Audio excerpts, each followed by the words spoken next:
મિત્રો, સ્ટોરી સાંભળીને તમારા હોશ ઉડી જશે। મારા લગ્ન પછી મેં મારા પતિને જોયો તો તે એક કિન્નર હતો। મને આ વાતની ખબર પડીને ત્યારે મારી હાલત સાવ ખરાબ થઈ ગઈ હતી। આવું તો કઈ છોકરી સહન કરી શકે કે તેનો પતિ એક કિન્નર હોય?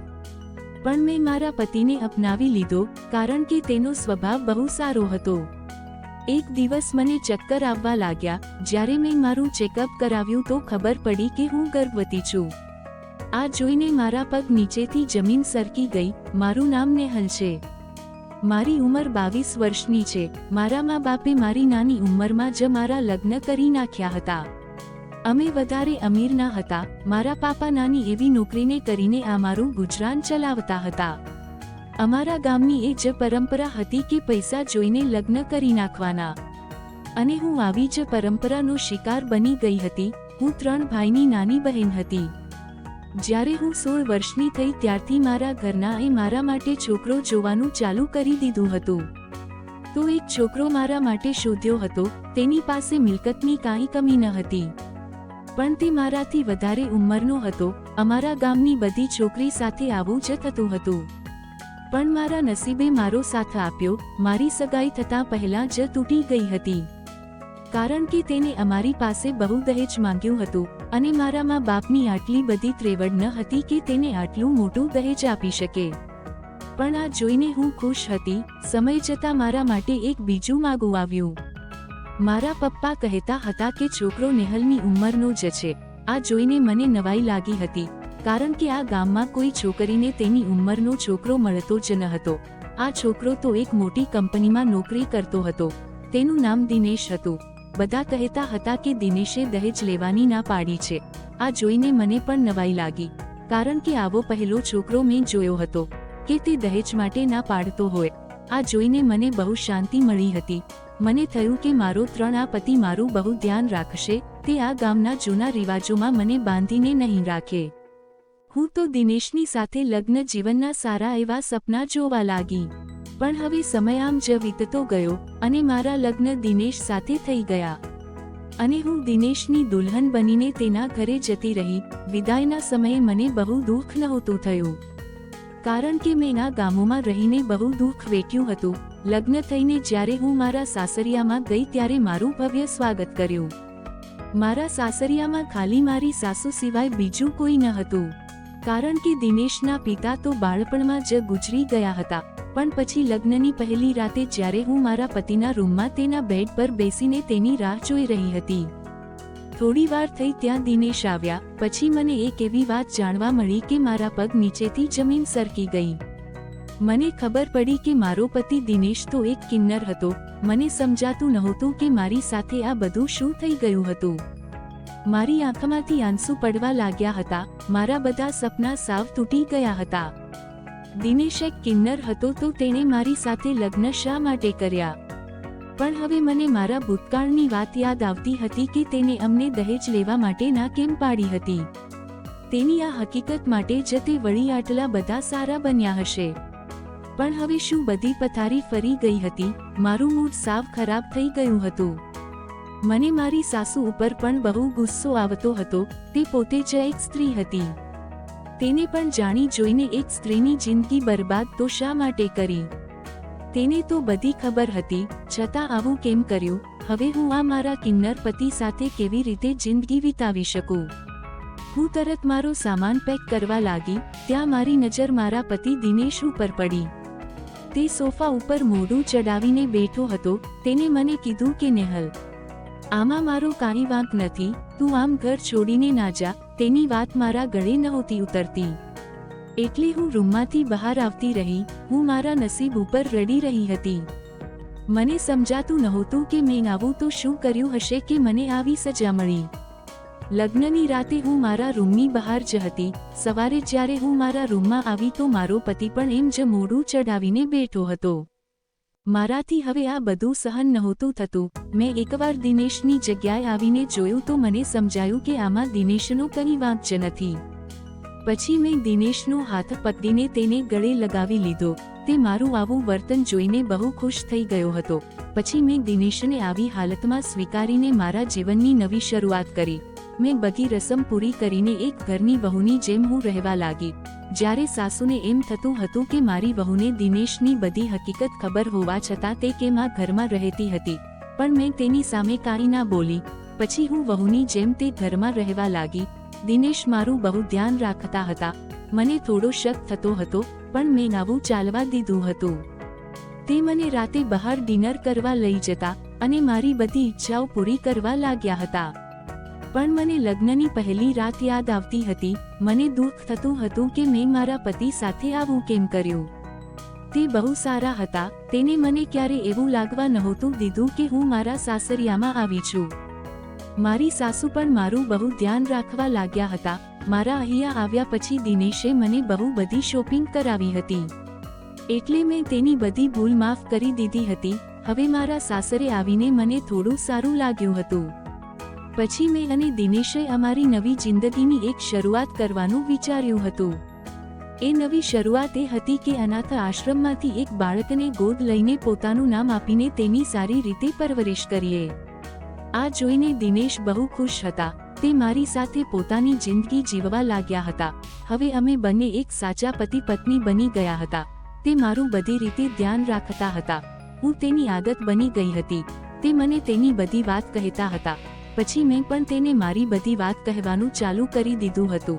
તે મારી બધી મુશ્કેલીનો હલ કાઢી આપતા હતા. હવે બસ આમ જ અમારી જિંદગી હસતી ખેલતી જતી હતી. એક દિવસ હું રસોડામાં કામ કરતી હતી, ત્યારે દિનેશ ઓફિસથી જલ્દી ઘરે આવ્યા અને મેં તેને પૂછ્યું કે કેમ આજે તમે વહેલા આવી ગયા. તો તેને કીધું કે મારે ઓફિસના કામથી 3 દિવસ માટે અમદાવાદ જવું પડશે, એટલે તમે ધ્યાન રાખીને રહેજો. ત્યાં મારી સાસુ કહેવા લાગી કે કેમ બેટા આટલી જલ્દી જવાનું થયું. તો મેં કીધું કે કામના લીધે તો જવાનું થાય, પણ મને થોડો દિનેશ ઉપર શક તો થતો હતો, પણ મેં તેને કંઈ ના કીધું. પછી તે બેગ પેક કરીને અમદાવાદ જવાની તૈયારી કરવા લાગ્યા. 3 દિવસ પછી તેના અમદાવાદ રહ્યા બાદ તે ઘરે આવી ગયા હતા. તે થાકીને જલ્દી સૂઈ ગયા હતા. સવારે જાગીને તેણે મને બધી વાત કરી હતી. વાત કરતા કરતા મને એમ જ ઊંઘ આવી ગઈ હતી અને રાતે સૂતા પહેલા અમને બધાને દૂધ પીવાની આદત હતી. રાતે સૂતા પહેલા હું અને દિનેશ બંને દૂધ પીને જ સૂતા હતા. પણ તે દૂધ પીતા પછી મને બહુ ભારે ઊંઘ આવવા લાગતી હતી, પણ થોડા દિવસ તો મેં ધ્યાનમાં ના લીધું. પછી મેં દિનેશને આ વિશે કીધું તો તે મને કહેવા લાગ્યા કે તું આખો દિવસ કામ કરે છે ને એટલે તને જલ્દી ઊંઘ આવી જાય છે. આટલું બોલીને તે ઓફિસ જતા રહ્યા. પણ એકવાર હું ઘરમાં કામ કરતી હતી તો મને અચાનક ચક્કર આવવા લાગ્યા. તો હું સોફા ઉપર બેસી ગઈ. મેં દવા પીધી અને પાછી મારા કામમાં લાગી ગઈ. પણ તેમ છતાં મને હવે ઉલટી થવાનું ચાલુ થઈ ગયું હતું. મારી સાસુ મને કહેવા લાગી કે બેટા તું આરામ કર, કામ હું કરી લઈશ. પણ મેં તેને ના પાડી. મેં કીધું કે કાંઈ વાંધો નહીં, હું કરી લઈશ. મેં દવા પીધી હતી, છતાં તબિયતમાં કાંઈ સુધારો ના થયો. પછી મેં વિચાર્યું કે હવે મારે ડોક્ટરને જ બતાવવું પડશે. પછી હું ગમે તેમ ઘરનું કામ કરીને ડોક્ટર પાસે ગઈ. ડોક્ટરે મારું ચેકઅપ કર્યું. પછી તેણે કીધું કે તમારે તમારો બ્લડ ટેસ્ટ કરાવવો પડશે અને રિપોર્ટ 1 કલાકમાં આવી જશે. પછી તે રિપોર્ટ કરીને હું ઘરે આવી ગઈ હતી. 1 કલાક પછી જ્યારે હું ડોક્ટર પાસે મારો રિપોર્ટ લેવા ગઈ તો ડોક્ટરે મને મારો રિપોર્ટ હાથમાં આપવાની સાથે જ કીધું કે અભિનંદન મેડમ, તમે માં બનવાના છો. આ સાંભળીને મારા હોશ ઉડી ગયા. મને થતું હતું કે આવું કેવી રીતે બની શકે. મને કંઈ સમજાતું ન હતું કે આ બધું મારી સાથે શું થઈ ગયું હતું. મારો પછી દિનેશ તો એક કિન્નર હતો, તો પછી હું ગર્ભવતી કેવી રીતે થઈ હતી. મારી ઉપર હવે આબ તૂટી પડ્યું હતું. મેં દિનેશની સિવાય કોઈ બીજા પુરુષને જોયો પણ નથી. બધાને તો ખબર હતી કે મારો પતિ દિનેશ એક કિન્નર હતો. તો હવે બધાને હું શું જવાબ આપીશ? મને સમજાતું નહોતું કે આ વસ્તુ હું કોને કહેવા જાઉં. પણ પછી મને વિચાર આવ્યો કે હું આ વાત મારા પતિ દિનેશને જ કહું, કારણ કે તે મને સરખી રીતે સમજી શકશે. પણ પછી મને તેને કહેતા જ ડર લાગતો હતો. સાસુ મને કહેવા લાગ્યા કે બેટા રિપોર્ટ લઈને આવી તો શું કીધું ડોક્ટરે? તો મેં કીધું કે મને થોડી શરદી ઉધરસ થઈ ગઈ હતી, બાકી કાંઈ નથી થયું. તો મારી સાસુ મને કહેવા લાગ્યા કે સારું બેટા, તારું ધ્યાન રાખજે. પણ મને મારું દૂધ પીધા પછી અચાનક સૂઈ જવું મને યાદ આવતું હતું. કારણ કે જ્યારે હું જાગતી તો મારું શરીર બહુ ભારે લાગતું અને મને એમ થતું હતું કે મને કોઈએ ખોટી રીતે સ્પર્શ કરી હોય. પણ હવે હું શું કરી શકતી હતી? મેં વિચાર્યું કે મારી સાસુને વાત કરી જ દઉં. પણ મેં ત્યાં પણ પાછી પાની કરી લીધી હતી, કારણ કે તે તો પહેલેથી જ બીમાર રહેતા હતા. તેને કહીને મારે બીજી રામાયણ હવે નહોતી હોરવી. પછી મેં કોઈને કાંઈ ના કહેવાનું વિચાર્યું. મને થતું હતું કે આવું મારી સાથે કોણ કરી શકે? મારા એવા તો કોઈ મિત્રો પણ ન હતા કે હું તેની સાથે કંઈ બહાર ગઈ હોઉં. તેમ છતાં હું ગર્ભવતી હતી, એટલે આ વાત મારા માટે હવે બહુ ચોંકાવનારી હતી. મેં વિચારી નહોતું કે મારો જ પતિ મારી સાથે આવું કરશે. હવે મેં વિચાર્યું કે આ બધા દૂધ પીવાના જ કારણે થતું હશે. મેં વિચાર્યું કે જ્યારે હું દૂધ પીવ ત્યારે જ મને જલ્દી ઊંઘ આવી જતી હતી અને સવારે આખું શરીર દુખતું હતું. તો આનો મતલબ શું થયો? પણ મારે આ રાજ હવે જાણવું હતું કે મારી સાથે આવા કાંડ કોણ કરતું હશે.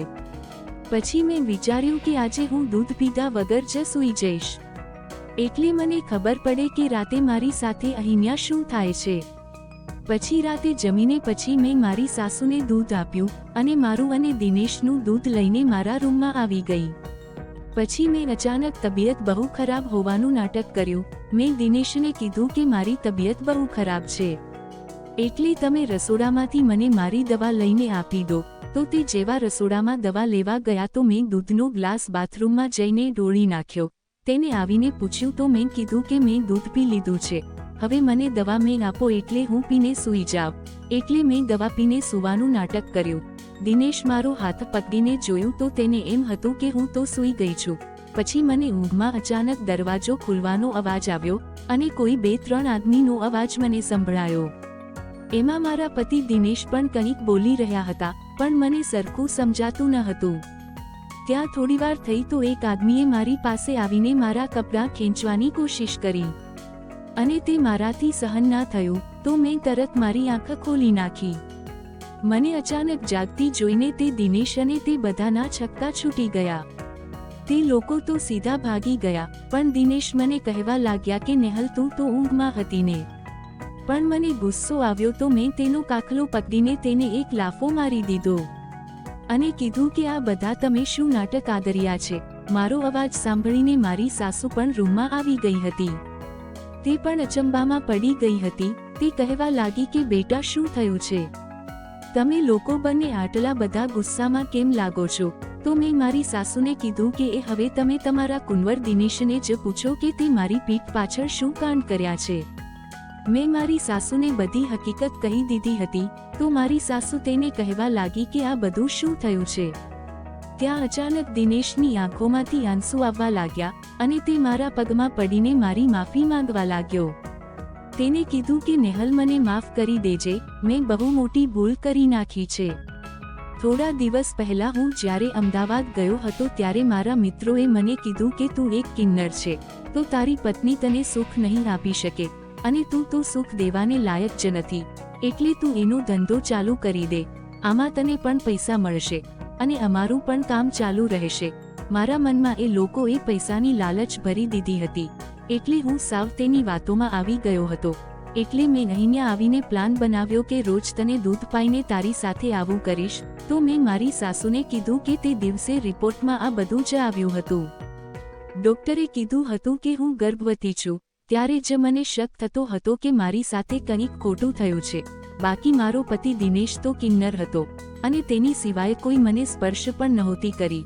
તો હું પ્રેગ્નન્ટ કેવી રીતે થવાની? આટલા માટે જ આ રાજ જાણવા માટે મેં દૂધ એ દિવસે નહોતું પીધું. એટલે જ મને દિનેશના બધા કાંડ આજે જાણવા મળ્યા. આ બધી હકીકત જાણીને મારી સાસુએ દિનેશને એક જોરદાર લાફો મારી દીધો.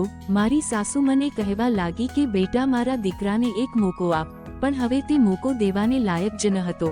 આવા માણસ સાથે હું જિંદગી વિતાવીને શું કરતી કે તે મને પૈસાની લાલચમાં વેચતો હતો. આવી પરંપરામાં લગ્ન કરીને પાછળથી પસ્તાવું જ પડે છે. એટલે મારી તમને એક વિનંતી છે કે ક્યારેય રૂપિયા જોઈને લગ્ન ના કરતા. આવી જ વાર્તા સાંભળવા માટે ચેનલને સબસ્ક્રાઇબ કરજો મિત્રો. ધન્યવાદ.